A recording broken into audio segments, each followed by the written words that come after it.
Une voix pure et sensuelle, reconnaissable entre toutes, des succès qui appartiennent désormais au patrimoine français de la chanson, comme « Ah si j'étais un homme » ou la légende de Jimmy.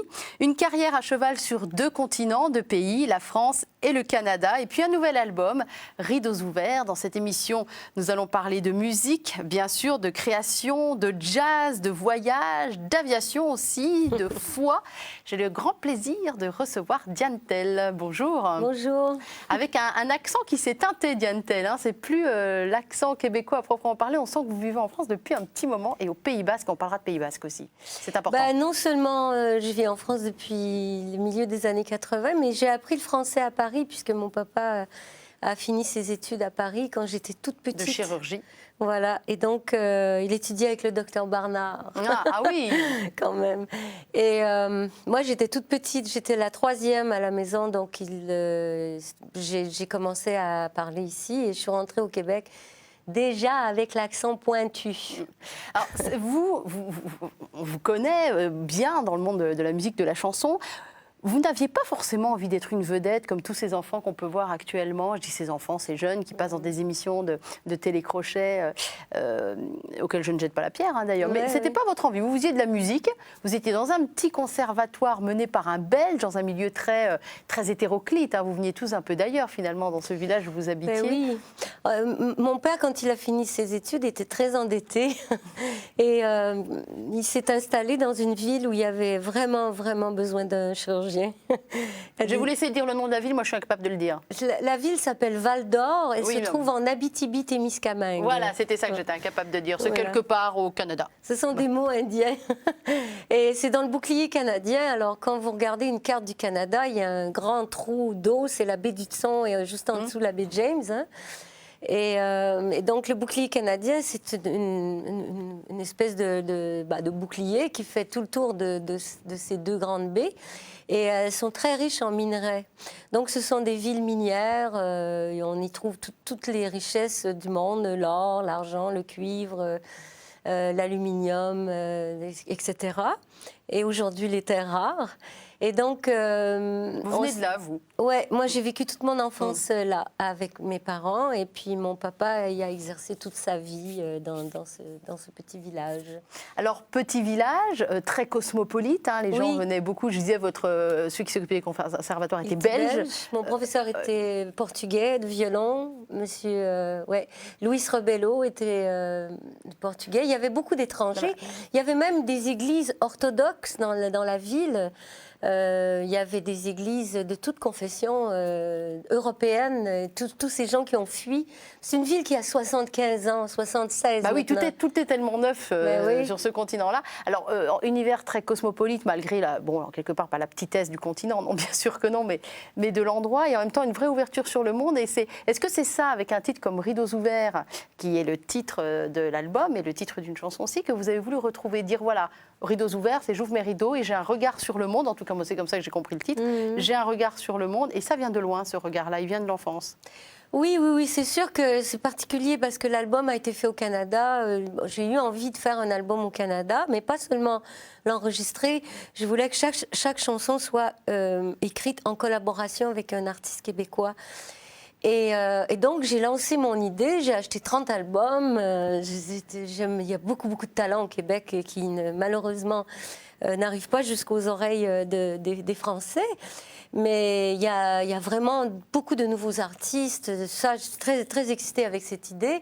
Et donc, j'ai jeté ma bouteille à la mer. Elle est tombée dans un lac, le lac Lemoine, à côté de Val-d'Or, où je suis allée pour la première fois depuis 17 ans en 2010. Puisque mon papa est décédé, donc j'y allais plus. Et j'ai été invitée pour le 75e anniversaire de cette ville par un garçon qui s'appelle, comme par hasard, Serge Fortin. Et moi, mon vrai nom, c'est Fortin. Voilà, il faut expliquer, parce que sinon, ça s'est répandu, Fortin, d'ailleurs. C'est la 9e famille du Québec, on est arrivé avec les 100 familles, donc ça veut dire une immigration qui date du XVIIe siècle. Donc, des vrais Frenchies, je crois que je suis de la 11e génération depuis que Julien a quitté Saint-Cosme-en-Verret. Et d'un Fortin à l'autre, il y a une sorte on va dire quoi, coup de foot professionnel? Oui, c'est-à-dire qu'on a le même habitus, on était élevés dans le même... avec les mêmes parfums, les mêmes, même si on ne se connaissait pas, quoi. On s'est rencontrés vraiment en 2010. Et puis, bon, on s'est envoyé, j'ai laissé une musique, il a écrit un texte, puis bon, disons que l'inspiration a bien collé nos deux âmes là pendant. C'est mystérieux l'inspiration, hein. Très mystérieux. Pourquoi ça marche là? Pourquoi ça marche pas une autre fois? Qu'est-ce qui fait que là vous vous connaissez pas, vous vous rencontrez? Il y en a un qui envoie une musique, l'autre un texte. C'est comme l'amour. Hein. Oui, voilà. Pourquoi on met là le plus beau mec du monde, le plus intelligent, le plus gentil, et on tombe pas du tout amoureux? Et alors que le petit tout simple qui est ni beau ni rien. Vous nous parlez de votre mari là? Non. Oui, il va y avoir des règlements de compte à la maison. Je parle d'extrême. En tout cas, vrai, voilà, ça a donné un très bel album qui s'appelle Rideaux ouverts. Moi, j'aimerais qu'on en entende certains extraits, si vous êtes d'accord. Alors, on va commencer avec un clip. Qui s'appelle, alors c'est bien parce que ça démarre avec ma chanson préférée de l'album, moi, qui s'appelle Je sais bien qu'un jour, et vous allez découvrir ce que ça donne, ce nouvel album de Dialtel, qui, alors moi je suis complètement partie prenante, je vous le dis tout de suite, l'objectivité journalistique comme ça, on oublie, moi j'adore. Mais je peux vous dire que ça a été tourné, tourné dans un presbytère. Ah, alors on va beaucoup parler de foi aussi, parce qu'on dira tout à l'heure que votre maman était théologienne, il y a beaucoup de choses à dire. C'est pas un hasard le presbytère, j'imagine. C'est un ancien presbytère, mais vous savez, malheureusement, les églises, il y en a énormément au Québec, et maintenant il y a moins de fidèles peut-être qu'à l'époque où elles ont été construites. Et là, on est à la Visitation, dans le Yamaska, donc c'est sur le bord du fleuve. Le village doit compter 30 habitants, donc la grande église avec son magnifique presbytère n'est plus d'actualité. Donc la maison a été vendue, mais elle est restée pas mal imprégnée, je trouve. Donc ça vous a plu cette ambiance-là et d'aller tourner dans cet endroit-là? Et bien justement, on va donc regarder le clip. Le titre de la chanson, c'est Je sais bien qu'un jour.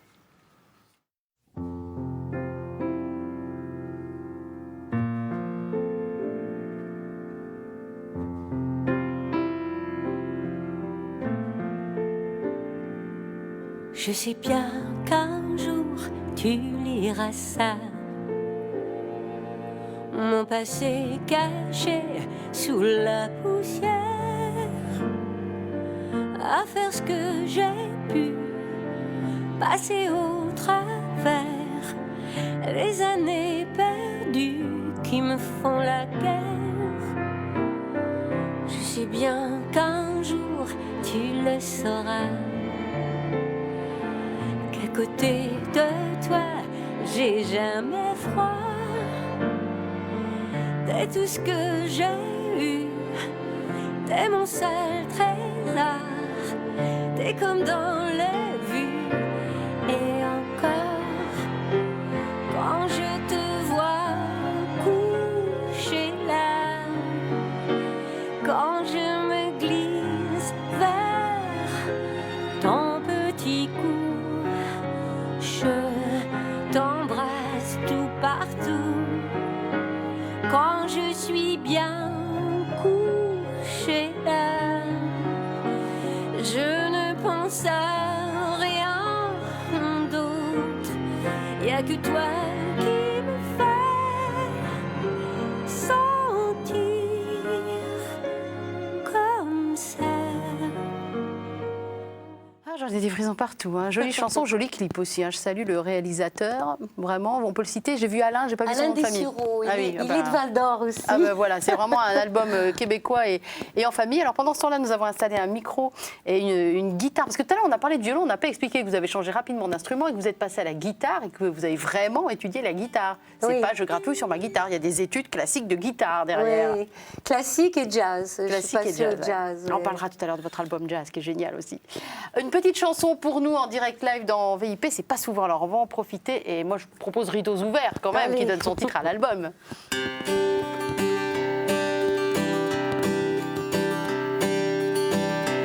Rideaux ouverts, j'ai sur ma peau la douce brise qui me provient tout droit de la mer. Quand le vent souffle dans mes cheveux, je peux tout faire. Oh, oh, sortir, partir à l'aventure, danser, chanter toute la nuit. Et je n'ai pas besoin de faire ceci, cela, ni quoi que ce soit. Non, mais, vous plaisantez. Oui, mais, si vous saviez que le meilleur bonheur se cache au fond du cœur et nulle part ailleurs.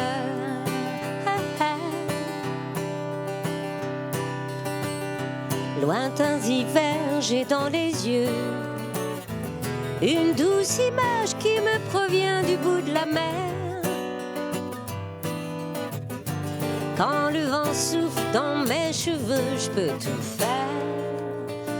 Oh, oh, sortir, partir à l'aventure, danser, chanter toute la nuit. Et je n'ai pas besoin de faire ceci, cela ou ni quoi que ce soit. Non, mais, vous plaisantez. Oui, mais, si vous saviez que le meilleur bonheur se cache au fond du cœur et nulle part ailleurs.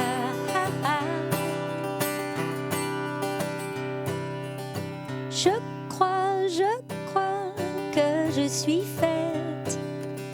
Je crois que je suis faite comme ça. Vous ne pouvez pas savoir ce que c'est d'avoir un artiste, non mais je vous le dis à vous qui nous regardez, d'avoir un artiste pour soi, toute seule, concert hyper privé, à même pas 1 mètre de distance, dans les yeux verts de Diane Tell, bonheur intégral. Ah vraiment, merci. C'est vraiment très printanier comme chanson. Oui. L'album sort juste bien quand il faut. Il y a des concerts évidemment qui vont arriver avec cet album. Oui, il y a un petit concert au mois de mai, donc la date et tout. Alors attendez, il y a un site génial Voilà, quand même. Diane Tell fait elle-même son site et ça se voit, ça vous colle à la peau. C'est très poétique, très fleuri, très léger, très printanier. Et donc on trouvera toutes les infos sur le site. Voilà, c'est dans la rubrique concert, donc c'est dans la région lyonnaise vers le 20 quelques mai, mais je ne veux pas dire de bêtises. Je crois que c'est le festival de la Pérouge, mais bon. Ah oui, à Pérouge, très joli village, un des plus beaux villages de France. Et, Ah oui. et donc, après, cet été, il y aura beaucoup de concerts au Canada. Et à l'automne, j'espère une rentrée parisienne dans une salle. Ah quand même, pensez un peu à nous, ouais, oh. Oui. Bah, merci beaucoup en tout cas pour ce live. C'est vrai qu'on a parlé de musique, mais la musique, on a parlé d'inspiration tout à l'heure. La musique, il y a toutes les coulisses qu'on aime bien, nous qui n'y connaissons pas grand-chose à la musique, qui ne comprenons pas bien comment cela se fait, qui aimons bien voir ce qu'on appelle les making-of. Et alors, on a la chance d'avoir quelques images de making-of. Alors c'est sur une autre chanson de l'album qui s'appelle En pointillé. Et si un jour vous rêvez vous aussi de créer vos chansons, ben ça pourrait par exemple ressembler à ça. Je t'aime en continu. Tu m'aimes en pointillé. Sans toi je suis perdue. À toi je me suis fixée. Mais mon cœur n'en peut plus de battre en retraite. Quand je te perds de vue, je perds aussi la tête. Tu vas puis tu reviens, reposer sur ma bouche. Et dans tous mes recoins, tes baisers qui font mouche. Voilà, un making-of de En pointillé, une autre chanson de l'album. Vous étiez quel genre de petite fille, Diane Tell? Parce qu'on sent que cette petite fille, elle est encore drôlement présente en vous. Il y a quelque chose de très joyeux chez vous, très, très vivant. J'étais assez garçon manqué, parce que j'avais 2 grands frères, donc je préférais jouer avec les camions et faire du sport, par exemple, plutôt que de faire des jeux de petites filles. Et il fallait qu'on soit égaux, donc s'il y avait un vélo pour les grands frères, il fallait que j'ai un vélo pareil. Bah, bien sûr. Et je jouais beaucoup avec mes frères, avec les garçons, en fait. Et mon papa et moi, on s'entendait vraiment bien. Mon père m'a appris beaucoup de choses sur la photo, par exemple. C'est vrai que vous avez, dès 14 ans, commencé à faire de la photo. Oui, et puis je posais pour lui jeune, quand j'étais enfant. Je posais dans le jardin. Il avait son propre labo.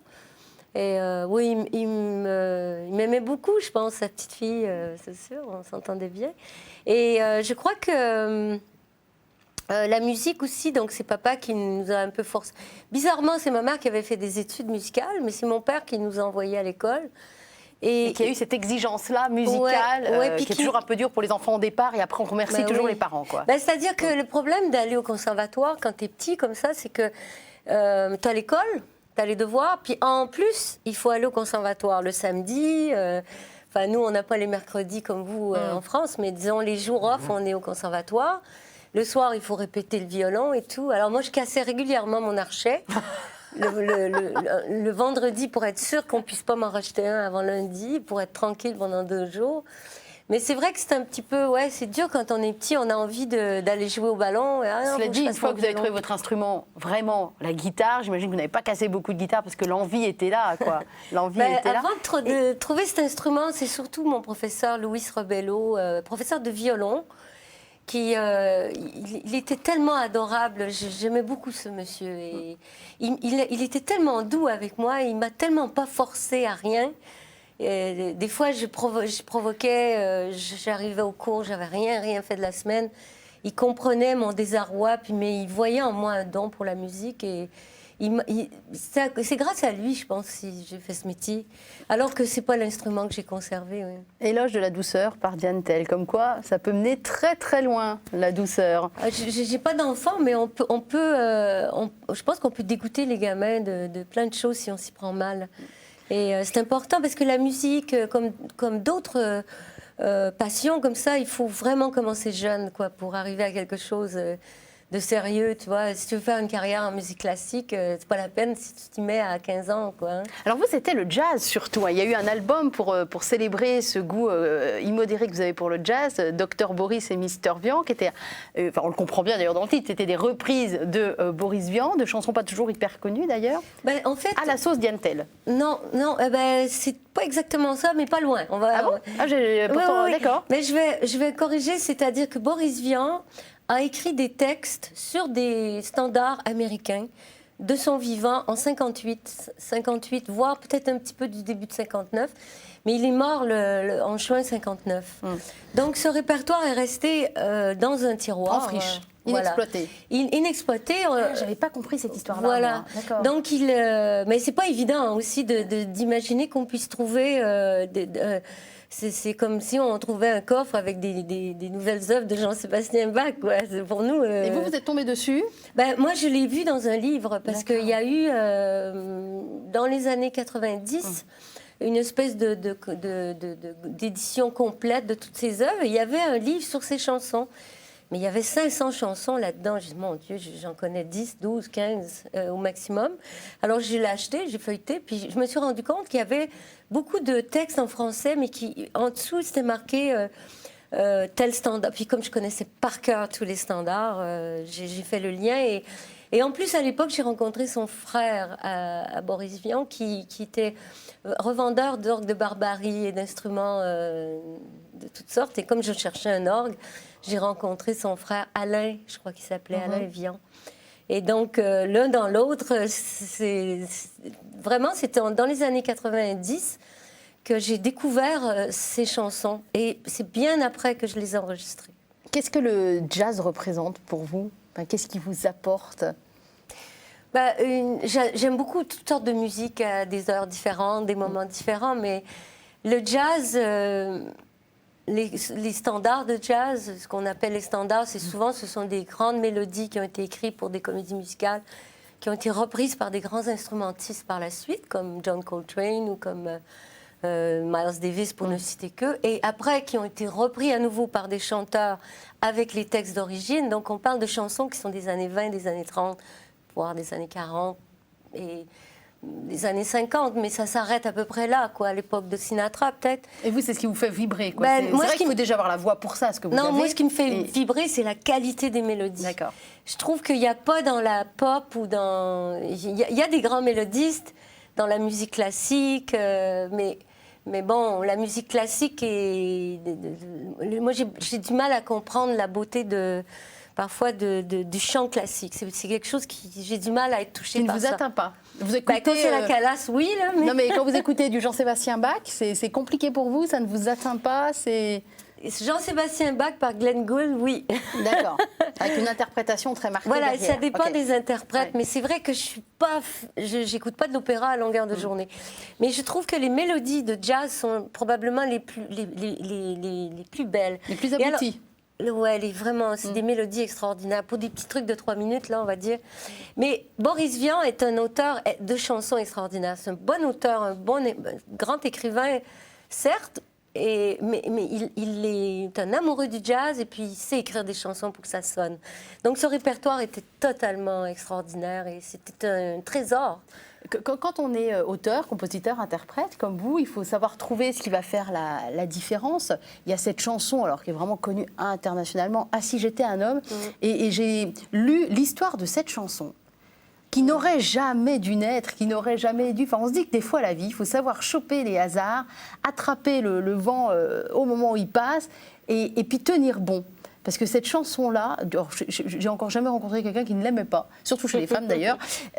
Cette chanson-là, on se dit, elle avait un destin, et vous aviez un destin avec cette chanson. Est-ce qu'on peut expliquer aux téléspectateurs comment elle est née et comment elle a survécu à tout un tas de choses auxquelles elle n'aurait pas dû survivre? Rapidement, j'ai été invitée par Radio-Canada, donc qui est la grande station de télévision, voilà, et télévision, hein, il s'appelle comme ça, mais ils font aussi la télé. Comme en Suisse, voilà. Voilà, et donc, exactement. Et j'étais invitée à représenter le Canada au Festival de Spa, qui était à l'époque un festival de chansons. Original, il fallait une chanson originale. Exactement, on n'avait pas le droit de présenter des chansons qui étaient déjà sorties, comme Angoune aujourd'hui va aller à l'Eurovision avec une chanson qui est partout sur Internet. Bon, ça n'existait pas. Alors je vais là-bas et donc j'écris une chanson de concours. Pour gagner le concours, je me suis dit, il me faut un grand thème, il me faut un titre énorme. L'amour. Une mélodie. Puis en plus, on était, tu sais, c'est le début des années 80, les féministes. Puisque la chanson de 81. Oui, voilà. Les féministes, tout ça, ça, bon. Et donc, il me fallait une grande mélodie, avec plein d'accords, enfin, un truc vraiment composé avec tout ce que j'ai pu apprendre de toute ma vie. Et je fais la chanson, je vais au Festival de Spa, je chante ma chanson, la chanson est éliminée au premier tour. Ah. Donc, c'était la même chanson qu'on connaît. Ah oui, exactement la même. Ouais, D'accord. il n'y a rien qui a changé. Et moi, j'ai été jusqu'au deuxième tour.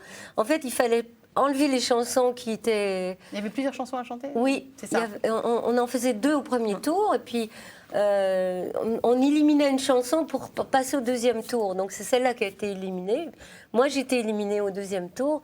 Et c'est Jean Falissard qui a gagné cette année-là. Et je suis arrivée en France avec la même chanson, donc un peu désespérée quand même, puisque j'avais haut la main perdu le concours. Mais en sachant que c'était une bonne chanson. Bon, j'en savais rien, mais en tous les cas, j'avais mis tout mon cœur, quoi, c'est sûr. Et même en France, ils m'ont dit non, c'est des chansons comme ça, c'est impossible, 5 minutes, il n'y a pas de refrain, enfin bon. Et il m'avait fait entendre juste une mise au point de Jackie Quartz. Juste une mise au point sur les plus belles images de ma vie. Bon, d'accord. Ouais. Chanson très à la mode à l'époque. Oui, exactement. Et en disant, c'est ça le modèle. Voilà, c'est ça le modèle. Il faudrait écrire des trucs dans ce genre-là. Ah ouais, d'accord. Finalement, les mêmes personnes ont sorti l'album. Ça a tellement été énorme au Québec. Ils ont finalement sorti l'album, et ça s'est fait petit à petit. Il y a eu l'arrivée des radios libres, donc c'est parti tout en... Parce que c'est une chanson qui a été portée par les radios, en fait. Voilà. Par les radios libres. Et c'est les gens qui appelaient en disant, mais j'adore cette chanson, où est-ce qu'on la trouve, etc. Ouais. Voilà, la FM d'aujourd'hui n'a rien Voilà. à voir avec la FM d'hier. Quand je suis arrivée en France, après l'élection de Mitterrand, il y avait les grandes stations de radio, AM, et la FM n'existait pas. Il n'y avait pas de radio comme aujourd'hui. Et quand elles ont démarré, elles étaient vraiment libres. C'est-à-dire que le gars arrivait avec sa boîte de lait, là, avec des disques dedans, des vinyles, et il programmait ce qu'il voulait, quoi, hein. Il n'y avait pas de programmation centralisée à Paris comme aujourd'hui sur toutes les stations. Donc, on avait une chance de passer quelque part. Et puis, la chanson s'est fait connaître comme ça. Et aussi, je dois le dire, par une dame extraordinaire qui s'appelle Monique Lemarcy, qui était la déesse de tout. Je pense qu'il n'y a pas un chanteur en France, du Québec, de Suisse ou de Belgique qui n'a pas été lancé par elle. Oui, ça fait partie des gens qui sont très connus dans la profession, pas du tout du grand public, mais qui sont des révélateurs, révélateurs de talent. Alors, depuis tout à l'heure, il faut quand même savoir, chers téléspectateurs, que Diane Telmenargue Ah bon? Ah oui, vous me narguez, Diane. Il faut quand même dire les choses, avec un très joli petit sac qu'elle a posé à côté d'elle avec l'objet mystère de cette émission. Je demande aux invités de venir avec un objet et les plus joueurs refusent de me le montrer avant l'émission. Alors, je regarde ce très joli sac rose avec des fleurs, des plumes dessus. Déjà, rien que le sac, ça nous parle. Mais je me demande depuis tout à l'heure ce qu'il peut bien y avoir à l'intérieur. Vous connaissez l'histoire de Séraphin, non? L'histoire alors de Séraphin. C'est un grand texte canadien, Séraphin avec son or, l'avarice. Pas du tout. Alors, voilà, je vous ai ramené de l'or. Oh, qu'est-ce que c'est que ça? C'est de l'or.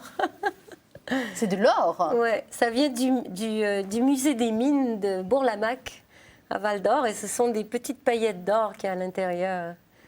Donc c'est toute mon enfance, je l'ai passée dans une ville qui s'appelle Val-d'Or, dans une région où il y a des mines. Parce que vous nous disiez, ouais, et c'est donc que cet objet-là, il est quoi? Sur votre bureau, sur une étagère? Et quand vous le regardez, il m'a été offert par les Fortins. Et quand j'ai chanté à Bourg-Lamaque, parce que, vous savez, l'exploitation minière, pour nous, c'est à la fois, c'est toujours pareil, hein, on ne parlera pas de politique, mais c'est à la fois une chance parce que ça crée du travail, de l'emploi, des richesses, mais c'est aussi une malchance parce que les gens qui exploitent ce genre de richesses le font en saccageant le pays. Bah, bien sûr. Donc voilà, c'est une sorte de symbole. Est-ce que je peux me permettre, pendant que vous regardez cet objet... Alors, permettez-vous, oui, je suis un peu fascinée par... je vais vous lire un petit bout de l'objet, texte. La petite bouteille. Alors, allons-y, parce que il faut quand même préciser à ceux qui nous écoutent à la radio et non à la télé que Diane est arrivée avec 2 livres, mais alors qui sont des originaux, des éditions originales, des livres à l'ancienne qu'il faut découper, voilà, comme ça, au réglé. Alors, qu'est-ce que c'est que ça? Journal de Léon Bloy au Mercure de France. Voilà. Alors, Léon grand Bloy, catholique, Léon Bloy. Oui, grand catholique, très grand écrivain. Moi, il me fait marrer. Il est assez méchant. Oui, parce que catholique et caustique, très caustique. Décapant. Voilà, pas du tout gentil. Pas comme un petit ange, non. Mais on parlait d'or, on parlait d'exploitation, on parlait de tout ça. Alors là, on est en décembre 1900, puisque... ce monsieur écrivait, donc Nietzsche vient de mourir, hein, pour se replacer dans l'histoire. Un peu dans le contexte. Ce qui est singulièrement, étrangement déconcertant, c'est que Dieu semble faire ce que font les mauvais riches. Au fait, pourquoi dit-on les mauvais riches? Comme s'il pouvait y en avoir des bons. Lesquels riches font payer horriblement cher ce qu'ils donnent et ne le donnent qu'à la dernière extrémité, lorsqu'il n'existe plus aucun moyen de le refuser. Il y a une réponse infiniment mystérieuse et mélancolique, c'est que Dieu est pauvre. Et jusqu'à une certaine heure, impuissant. Ce qu'il donne, il faut qu'il l'obtienne d'abord lui-même, avec des souffrances inconnues dont nos plus belles souffrances ne sont qu'un reflet. Il faut qu'Élie vienne. Quel livre à écrire sur l'argent considéré à ma manière, c'est-à-dire comme figure de Dieu? Il n'y a au monde qu'un seul homme capable de l'écrire. Je ne le connais pas, cet homme. Son nom est Léon Bloy. J'adore. Je trouve ça drôle. Oui, c'est intéressant parce qu'il dit, vous avez quel rapport, vous, à l'argent? Oh, l'argent, comment dire, j'ai jamais été riche. J'ai jamais été pauvre. Vous avez eu du succès quand même quand vous faisiez La Légende de Jimmy, vous savez, des comédies musicales notamment. Enfin, oui, mais c'était, vous savez, c'était une période où, disons que on signe des contrats plus ou moins avantageux. D'accord. Et parfois, on signe des contrats qui nous laissent très peu de miettes. On fait plus ou moins avoir. Voilà, plutôt plus que moins. Disons qu'on est volontaire, on le fait en sachant. À 30 ans, on sait à peu près ce qu'on fait. Bon, il y a des avantages. Le plaisir de travailler avec Michel Berger était pour moi un trésor absolu, bien plus grand que la chanson pu rapporter en sous. Mais disons qu'il nous reste quelques. Il y a beaucoup de gens, vous savez, qui prennent des sous sur les ventes des disques et tout ça. Puis je ne suis pas non plus Johnny, quoi. Je n'ai pas vendu des millions d'albums. Mais j'ai toujours gagné ma vie avec la musique. Et j'ai eu des périodes où j'étais quand même un peu en difficulté. Mais jamais au point... Enfin, le pire que j'ai pu faire, c'est aller dans les marchés, vendre des souvenirs pour passer un bon Noël, quoi, ou des trucs comme ça, mais avec des copains. Ah oui, quand même. Faire Bah oui, on est... du vide-grenier, comme on dit. Oui, des vides-greniers. Mais honnêtement, je n'ai pas été dans la misère. J'ai eu des jardins pour me nourrir. Quand j'avais moins de sous, je faisais du jardin au Pays Basque. Mais non, disons que l'argent, pour moi, c'est un outil de travail parce qu'aujourd'hui, je produis. Donc, dès que j'en ai un petit peu, hop, je le dépense pour faire un album, par exemple, ou produire quelque chose. Ça peut être un spectacle ou ça peut être un livre, éventuellement. Enfin, je suis productrice indépendante, artisan. Et la liberté, ça peut coûter cher, on va dire ça comme ça. Voilà. Ouais, disons qu'il ne faut pas non plus... parce que si on... il faut dépenser l'argent qu'on a, si possible. C'est à peu près tout ce que j'essaie d'avoir comme règle. Un grand chef d'entreprise m'a dit personne n'a encore été vu suivi par son coffre-fort dans la tombe. Voilà. Oui, non, mais ça c'est sûr. Oui, c'est sûr qu'on l'emmène pas. Bien qu'il y ait dans certaines croyances, on part un peu avec les meubles, mais bon. Alors justement, puisqu'on parle de croyances, on va laisser le père Geoffroy-Marie qui intervient dans chacune de ces émissions. Le père Geoffroy-Marie est prêtre, comme son nom l'indique, et moine de la communauté Saint-Jean.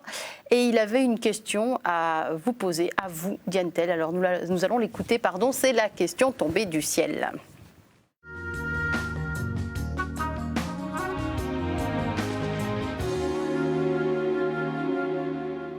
Bonjour Diane, votre mère a été théologienne. Quelle influence a-t-elle eue sur votre éducation religieuse? Et aujourd'hui, avez-vous la foi? Et si oui, aimeriez-vous chanter pour Dieu? Ah là là! Alors on a déjà cité effectivement votre maman théologienne. On peut peut-être déjà dire un mot de votre maman avant de parler de votre foi à vous. C'est pas commun d'avoir une maman théologienne déjà. Oui, ma mère a été appelée. Elle voulait devenir religieuse. Déjà très jeune. Avant de se marier, avant que vous arriviez tous les trois. Voilà, elle a rencontré mon père et elle s'est mariée à 23 ans. Ce qui se faisait aussi pas mal dans ces années-là. On parle des années 50. Elle s'est mariée avec mon pauvre papa. Alors elle est issue d'une famille chrétienne et mon père aussi, catholique, les deux. Mon grand-père Fortin s'appelait Louis de Gonzague. Et il avait le journal de Saint-Anne de la Pocatière, il était violoniste, poète. En fait, deux très belles familles. Du côté de ma mère, ils étaient agriculteurs. D'accord. Donc, elle était américaine, mon père était canadien et elle est américaine mais francophone, c'est une Pelletier. Parce que les frontières se sont déplacées, vous savez. Et alors, ils se sont rencontrés, ils font 3 beaux enfants, on a bien compris, vos 2 frères aînés et vous. Et donc, on a bien compris qu'elle n'a pas pu rentrer dans les ordres, de fait, donc elle devient théologienne. Oui, elle fait plein d'autres études, puis elle devient théologienne, puis mes parents se séparent et finissent par divorcer. Et dès que le divorce est prononcé, elle fait ses vœux, elle rentre chez les bénédictines. Alors là, moi, ça me... Très honnêtement, à l'époque, vous aviez 14 ans. Ouais. On a du mal à se dire 2 choses. Comment une maman peut décider de, entre guillemets, mais peut-être que c'est pas ça, abandonner ses enfants, et notamment sa petite fille qui est encore bien choupette à 14 ans. Et puis en plus, chez les bénédictines, comment les bénédictines ont laissé une maman rentrer chez elle? Ça, c'est le mystère de Dieu est grand. Comment vous Mais en avez tous les pris, cas, vous elle a réalisé son rêve. Moi, j'étais étudiante en musique, donc je me suis fait coller dans un appartement devant l'école. À 14 ans? Ouais, à peu près, oui, 14 ans. Quelle émancipation? Oui. J'ai eu des heures un peu difficiles, mais bon, moi, ça ne me dérangeait pas. J'étais indépendante, puis j'étais contente pour elle qu'elle réalise son rêve, mais ça faisait quand même très bizarre parce que j'allais la voir au couvent, quoi. Ouais. Mais elle dormait pas dans le couvent parce que ce sont des sœurs cloîtrées et muettes, normalement. Ce qui, pour ma mère, est très difficile. Et donc, elle dormait, comme elle était juste en novice, en fait, elle dormait dans la maison du jardinier. Donc, j'allais la voir dans la maison du jardinier, puis je dormais dans le monastère. Elle était en habit, elle, quand même? Pas trop. Je ne l'ai pas tellement vue habillée en sœur. Il n'y a pas eu ce choc-là trop, quand même? Non. Pour ses premiers vœux, parce qu'il y a plein de vœux différents, là, mais elle était très contente de faire ça. Donc, moi, j'allais la voir et je dormais dans le couvent. Il y a toujours des petites pièces là pour recevoir les fidèles. Alors bon, évidemment qu'elle a beaucoup influencé parce que j'ai été baptisée, j'ai fait tout le parcours. Communion, confirmation. Tout le parcours. Avec une vraie foi, c'était plus de l'ordre de la transmission, et vous étiez une sage petite fille, donc vous avez suivi, ou vraiment il y a une vraie foi vivante? Non, moi j'ai pas été appelée comme ma mère. Non. Non. Mais vous croyez en Dieu aujourd'hui? Ben, disons que oui, c'est-à-dire que je suis pas super pratiquante, je vais pas à la messe assez régulièrement, mais je crois en la spiritualité, je crois en l'âme. D'ailleurs, je vous lirai tantôt un petit texte sur la musique aussi de Saint-Augustin. Je crois que c'est important d'être ouvert, voilà, d'avoir ses rideaux grands ouverts sur cette affaire-là. Mais après, d'un autre côté, c'est pour ça que je pèse mes mots, parce que je trouve que ça fait partie de l'intime un peu, la façon dont, à moi, comme le prêtre, donc il m'a posé une question, lui c'est son métier aussi d'éduquer, et puis d'aller chercher des réponses ou éventuellement de lancer des discussions.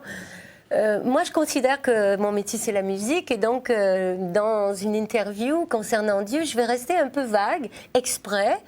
Je vais de temps en temps lire des choses, dire des choses, exprès parce que je trouve que c'est important que chacun ait son rapport un peu intime avec... Oui, mais vous, c'est votre terreau. Il y a quand même eu vraiment... j'étais à la messe, j'ai fait mon chapelet tous les soirs au pied du lit de ma mère. Et puis les punitions, c'était de monter à genoux les marches de l'oratoire. Non, c'était... Ah oui, c'était un peu dur quand même. Waouh. Ah oui, j'étais... un peu catho. Ma mère, elle va à l'église tous les jours. Ouais. Ma mère va à l'église toujours. Elle va toujours à l'église tous les jours. Toujours. Mais bon... Et il y avait une troisième question quand même dans la question du Père Geoffroy Marie. Il disait, est-ce qu'un jour vous pourriez écrire, alors peut-être pas une messe, mais écrire une chanson qui parle de ça, ou écrire pour l'église, ou des chants d'église? Je vais chanter quelque chose a cappella. Je serai sage, ainsi me plaît. Je serai sage, ainsi me plaît, et non à prière d'autrui. Je loue Dieu, car Dieu fit le monde aussi bête qu'on peut le faire. Et si moi-même fais ma route aussi tordue qu'on peut la faire, c'est que le sage ainsi débute et que le fou ainsi finit. C'est de vous? Non, c'est de Friedrich Nietzsche. Ah, d'accord. Non, je me disais, c'était vos paroles. Non, mais c'est parce que, en fait, là, je fais exprès de... Je m'intéresse à la spiritualité, je m'intéresse à Dieu, puis tant qu'à faire à mon Dieu, à moi, là. Mais je m'intéresse aussi à ce que pensent les autres, à ce que font les autres. J'aime beaucoup la philosophie. Et par exemple, nous en parlions avant le début de l'émission, j'aime beaucoup Saint-Augustin et d'autres grands personnages de l'histoire, de notre religion, comme lui, qui ont vécu des choses différentes et qui ont eu... disons que je ne serais pas le genre de chrétienne qui va le faire parce que sa maman a dit que c'était bien. D'accord, bien sûr. Il faut choisir les choses, évidemment. Voilà. Juste 2 secondes avant de parler de Saint-Augustin. Vous nous avez dit tout à l'heure avoir perdu votre papa. Oui. Ça nous replonge dans notre religion, dans ce à quoi on croit profondément. Il s'est passé quoi à ce moment-là chez vous? Ça a été une colère, une révolte, ou ça a été plutôt, vous savez qu'il est quelque part? Enfin, vous vivez ça comment, vous? C'était très étrange parce que... J'aimais énormément mon père. Bon, j'aime aussi beaucoup ma mère, mais j'ai plus d'affinité. J'avais des conversations interminables avec mon père sur tous les sujets. Je veux dire, c'était quelqu'un avec qui j'avais vraiment des atomes crochus, quoi. Mon père n'était pas religieux spécialement, mais il avait un truc quand même, c'est qu'il a épousé ma mère qui voulait être religieuse. Oui. Et en deuxième noce, il a épousé une femme qui est dans une secte. Je la nommerai pas parce que je veux pas leur faire de publicité. J'aime pas les sectes. Je veux bien respecter nous non tout. Plus ici, hein. Je veux bien respecter l'idée de tout le monde, mais je trouve qu'il y a dans les mouvements sectaires quand même un abus de pouvoir épouvantable. Et ça va trop loin. Puis au Canada, on en est très victime parce qu'il y a cette liberté d'expression qui fait que toutes les sectes ont le droit de s'exprimer. Ah, totalement. Vous en parliez avec lui de ça? Non, jamais. Ah, il y avait quand même des sujets tabous, d'accord. Ah oui, on n'a jamais parlé de ça. Je lui ai demandé une fois si lui-même en faisait partie, il m'a dit non. Mais alors, ça donne quoi? C'est que je ne suis pas allée à son enterrement. J'ai pas pu y aller parce que, d'abord, ma mère était interdite d'enterrement. Parce qu'il faut dire que le fonctionnement de ce genre de communauté, c'est de couper les ponts avec Bien sûr, c'est du vase clos. Tout ce qui touche le passé de la personne. Donc nous, on était des enfants quasiment des bâtards, quoi. Mais tu as dit, vous avez toujours gardé une vraie relation avec votre papa. Toujours. Qui en sort. À un moment donné, il me voyait comme s'il me voyait... il me voyait séparément. Moi, ça me dérangeait pas de le voir avec sa femme, mais donc ça crée des choses quand même un peu étranges, tu vois. C'est particulier. Et donc, j'ai mon côté un peu têtu. Je suis pas. J'ai pas suivi ce parcours-là du vivant de mon père, donc c'est pas le jour de sa mort que je vais faire semblant. Ça, c'est sûr. Je préfère me priver de ce truc-là. Alors, quand je vais à Val d'Or, je vais voir la pierre tombale, mais j'ai pas l'impression qu'il est là. Il est où alors? Son esprit est toujours vivant. Il faut dire que aussi, j'ai un parcours particulier parce que mon père a toujours été loin de moi, puisqu'à 14 ans, déjà à 9 ans, mes parents étaient séparés, donc je vivais éloignée de lui. Donc j'ai toujours été loin de lui. Mais il a toujours été l'être le plus proche. Il est encore là. Donc on peut pas ne pas être croyant quand on ressent des choses comme ça. Hein. On est obligé de croire en l'âme, en tous les cas, et à l'esprit. Moi, ça, je suis convaincue que... je ne sais pas ce qui se passe exactement, mais en tous les cas, je suis certaine que l'esprit se déplace pour une autre vie, une autre forme. Après, bon, les histoires de paradis, puis d'enfer et tout ça, bon, je ne prends pas tout, hein, mais... Allez, Saint-Augustin. Alors, encore un livre en édition originale. Non, ça, c'est Léon Blois, on va le Alors, qu'est-ce que c'est que ça? Traité de la musique, j'ai pu le lire rapidement. Alors là, ça, d'abord, c'est un livre dans son édition originale, donc qui était publié en 1942 par Henri d'Avenson, donc qui est aussi connu sous le nom de... Alors, attendez, on l'a noté tout à l'heure, Henri Marou, dit Henri d'Avenson ou d'Avenson. Ouais, Henri Marou est plus connu qu'Henri d'Avenson. Voilà. Henri Marou est un historien spécialiste de toute cette période, 3e, 4e siècle, donc l'espèce de je ne sais pas comment on peut dire, de post-antiquité. Lui, il appelle ça l'antiquité tardive. D'accord. Je me demande s'il n'a pas inventé le terme, d'ailleurs. Mais j'ai appris donc par lui, qui est un grand spécialiste de Saint-Augustin, donc qui est un saint, vous l'avez compris, que j'aime beaucoup. Oui. Il y a des gens vraiment formidables parmi les saints, vous savez. Il y en a vraiment qui ont des histoires pas possibles. Ce qu'on aime chez Saint-Augustin, c'est qu'il a eu sa vie avant, et on parlait de secte. Hein. Lui, il a été très attiré par ça. Et puis il a fait les 400 coups, Saint-Augustin, avant de C'est-à-dire que ce qui est beau chez ces personnages, c'est que ça vient de leur propre recherche. C'est pour ça qu'ils sont convaincants après. Parce on parlait de Simone Veil aussi, la philosophe, donc qui s'est convertie du judaïsme au catholicisme. Donc ça, moi, j'aime ces histoires parce que je me dis, tiens, elle est devenue ça. C'est pas parce qu'elle est née dans un milieu X qu'elle est restée X toute sa vie, quoi.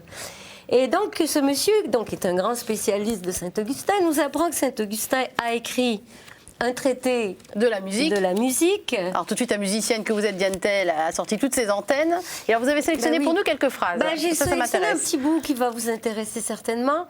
Donc c'est ce monsieur qui écrit sur le traité qu'il n'a pas complété parce qu'il a commencé ce traité avant sa révélation de Milan, Saint-Augustin. Donc, je pense qu'après, il est passé à autre chose. Il avait plus important que la musique à faire. Du coup, lui, il prétend... Il y avait des confessions à suivre. Essayer de continuer. Mais c'est joli quand même, vous allez voir. On vous écoute. La vérité chrétienne imposait ici, au platonisme, un effort de redressement. Donc, on parle de Platon, parce qu'il connaît très très bien Platon, ce monsieur. Un effort pour serrer au plus près la finesse délicate du réel. Cet effort, Saint-Augustin l'a fourni. Nous dirons donc à son école, ce phénomène de pseudo-réminiscence témoigne simplement du caractère spirituel de la musique, c'est ça qui m'intéresse. Du fait qu'elle appartient non au monde matériel, mais au monde invisible, silencieux, immobile, immuable, à ce monde que Platon, trop enclin à rester philosophe, appelait intelligible et que nous, chrétiens, savons être celui de l'âme, celui de notre Dieu. L'âme musicienne qui participe à son rang, à la fécondité illimitée de l'esprit, développe spontanément en elle une musique intérieure, des sens subtils antérieurs au sens, une musique que l'œuvre du compositeur et plus tard le jeu des instruments imiteront de leur mieux, mais toujours imparfaitement, etc. etc. Mais ça, l'âme musicienne, c'est ce que vous ressentez quand vous écoutez de la musique ou quand vous la créez, vous? Justement, on va pas lire tout le livre, mais justement, dans l'esprit de Saint-Augustin, on disait qu'il n'y a pas de meilleure musique que celle que l'on fait soi-même.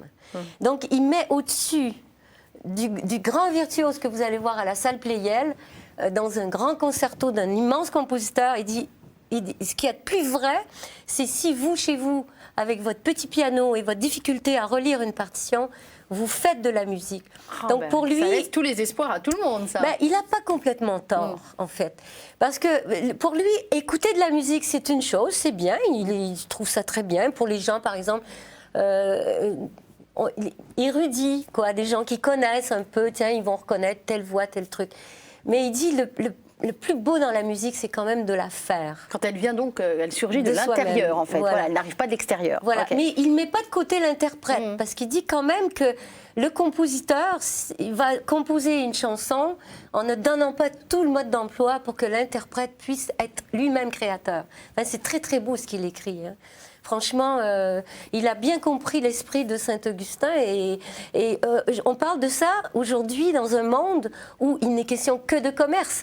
La musique, elle est devenue, à partir des années 50, c'est devenu un commerce où il y avait plus de phonos, plus de radios que de gens qui jouaient du piano chez eux. Je vous prends au mot, parce que vous parlez de commerce. Souvent, on a des artistes qui sont... Dieu sait que c'est un monde difficile, le monde artistique. Hein. Donc, je ne jette pas complètement la pierre. Mais on a souvent des gens qui sont très centrés sur leur ego et sur leur nombril. Et vous décloisonnez un petit peu tout ça. Et à un moment, j'ai dit qu'on allait parler d'aviation. On peut peut-être en parler 2 secondes, parce que vous avez passé votre brevet de pilote. Eh bien, pourquoi pas. Ça, c'est un vieux rêve aussi de l'homme, de vouloir voler. Mais tout de suite, vous avez mis ça au service d'une cause. Est-ce qu'on peut en parler rapidement de ce raid que vous avez fait en quelques minutes ?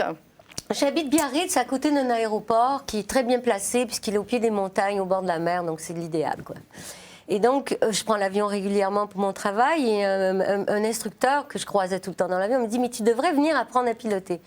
Oh, je dis, moi, tu sais, apprendre à piloter pour aller déjeuner à Auch, ça me...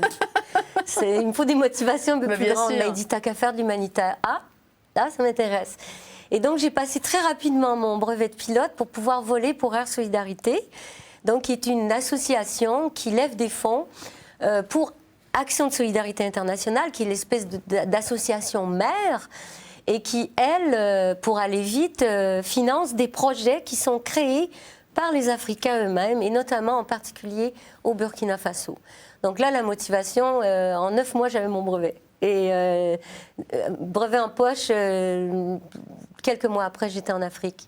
Et j'ai fait 4 ans de raids comme ça, dont 2 qu'on a organisés avec Gabriel D'Artaguiette, qui est un Basque pilote, très chevronné, avec qui j'ai fait ces vols.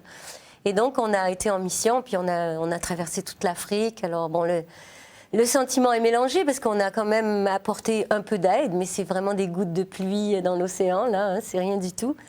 On a apporté aussi une guitare. En même temps, l'océan est fait de gouttes de pluie. Hein, donc, oui, c'est vrai, mais on se sent vraiment... Petit. Ah oui, c'est comme un peu quand on commence à lire, on a l'impression que plus on lit, moins on a lu, quoi. Ouais, bien sûr. Donc là, c'est vraiment pareil. Mais j'ai découvert les peuples africains, parce qu'on est quand même allé jusqu'à Zanzibar avec ces voyages. Et donc, toute une mentalité, plusieurs mentalités, Toujours les rideaux ouverts. C'est une philosophie de vie, ça. Hein. Ouais. Et on sent que le titre n'a pas été choisi par hasard. C'est ça, c'est ouvrez les rideaux et regardez le monde, ouvrez vos fenêtres, tant qu'à faire, en même temps qu'on a ouvert le rideau. Et vous remarquerez le monde tel qu'il est. Que de jour, quand les rideaux sont ouverts, on ne voit pas très bien à l'intérieur, mais on voit un petit peu quand même. Il faut attendre la nuit pour voir à l'intérieur. Oui, c'est vrai. Oui, je n'avais pas renversé la proposition. Diane Tell, qu'est-ce que vous diriez à la petite fille que vous étiez si vous pouviez la croiser ? Accroche-toi parce que... La petite Diane Fortin, là. Accroche-toi, ça va rocker. J'ai eu une vie assez rock'n'roll quand même. Ça va tanguer. Ouais. Avec des gros regrets Non, franchement... Votre plus belle réussite, c'est quoi ? De ne pas m'être embourgeoisée, ça c'est une jolie réussite, oui. D'être restée curieuse, d'être restée un peu sur le fil, comme ça, en danger. Et votre plus gros échec ? Plein d'échecs. On ne peut pas tout faire, quoi. Mais des échecs, oui, c'est... Par exemple, c'est tout con, hein, mais j'ai jamais réussi à enregistrer un album live ou un DVD. Et j'aurais aimé enregistrer certains de mes spectacles parce que je trouve que ça manque dans mes archives. Alors, Votre carrière n'est pas finie non plus, donc... non, oui. mais là, on arrive, tu sais, quand même, il y a des shows qui... Même les comédies musicales que j'ai faites, les circonstances ont voulu que les 3, aucune n'ont été enregistrées. Ah oui, La légende de Jimmy, effectivement, on n'a pas. Je me voyais déjà qui était produit Elle a été par faite, mais Laurent pas par Ruquier. moi. D'accord, ah oui, Puisque d'accord. moi, j'ai fait les 100 premières Ouais. représentations. Et ça a été fait après. Après, il a été fait avec une autre comédienne. Et Marilyn Montreuil qui était... Non plus. Non plus. Mais Ah oui, c'est d'un vraiment autre pas de chance. côté, là, c'est plus le côté archiviste, ouais, parce que finalement, c'est bien aussi, parce que ça reste justement ce qu'on disait tout à l'heure, un art qu'on pratique et dont on parle, on ne fait pas que parler, quoi. Il ne faut pas parler de musique, il faut la faire, la Alors, musique. si on veut trouver des traces de Diane Tell, il y a évidemment vos albums. Je reconseille quand même le site internet, c'est www.dianetell.com, si je ne me trompe pas. Le site internet qui est vraiment plein de traces de vous. Il y a vos photos, il y a une petite rubrique que j'ai adorée, c'est Si j'étais journaliste, et que je donne mon avis, mais comme ça, sans prétention aucune sur ce qui se passe. Il y a évidemment vos chansons, les dates de concert. Beaucoup de photos. C'est un site, mais beaucoup de photos, oui, exactement, c'est ce que j'allais dire. Beaucoup de photos et on sent que vous êtes très connecté, quelqu'un qui est très connecté avec son public et très sincère dans la démarche. Alors je le dis d'où je suis, mais ça transpire quand même. Merci, c'est gentil, Voilà. vous allez vous retrouver dans le blog. Ah bon Il y a des chances. Ça m'inquiète d'un seul coup. Bon, qu'est-ce qu'on vous souhaite pour la suite, Diane Tell? Alors ça, j'ai compris, déjà un enregistrement public, ça, c'est entendu, de manière plus large. La chance d'avoir de la santé et puis d'être gracieuse pour tous ceux qui m'entourent et de ne leur faire jamais de peine. Oh, bah ça c'est très joli. Alors, moi je vous conseille Rideaux ouverts de Diane Tell, c'est son nouvel album. Je vous conseille tous ceux d'avant aussi, tant qu'à faire, notamment moi, celui que j'adore qui est celui de jazz, Dr Boris et Mister Vian. Oui. Et puis d'aller vous voir en concert, d'aller vous voir sur votre blog et encore plein de jolis bébés musicaux. Ah ben merci, c'est gentil. Merci On va Diane. essayer. Au revoir. Au revoir.